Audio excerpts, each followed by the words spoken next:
ઈ તો વાત બરોબર, ઈ તો આપણને ખબર જ છે, કેમ કે ઈ તો આપણું ધ્યાન જ રાખે.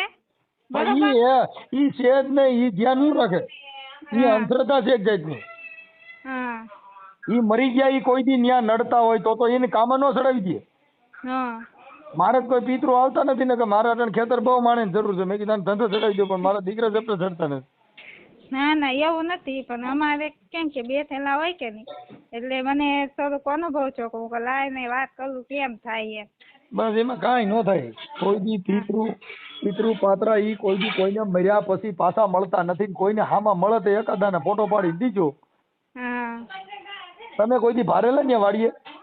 ક્યાં? વાડીએ તમારે સિકોતરમાં કોઈ દી આડાવડા આટો મારતા હોય જેવું કાંઈ? નહીં આપણે ન ભાઈ, હું જાજુ સમય રહીએ નથી, આપણે ખોટું ન બોલાય ને. છે આપણે સપને આવેલા છે. સપનામાં તો એ હાજે વાતો કરો ને એટલે રાતે સપનું આવે. હા સપનામાં તો માણસ જે કુંવારા છે એને છોકરીઓ સપનામાં આવે છે, તો એને શું કરવાનું? એને પિતૃ ગણ્યું? ના એટલે એવું નથી, આપણને તો હારા સમાચાર પૂછે, આપણને કાંઈ ખરાબ કે એવું કાંઈ નહીં, આ કોઈ પણ વસ્તુ સપનું છે ને, સપનું ઈ જેવા વિચાર કરીને હું એવા સપના આવે. હા સાંજે તમે ભૂતની વાતો કરતા કરતા હુંજો એટલે રાતે ભૂતના જ સપના આવશે. એવું તો ભગવાનની દયા છે.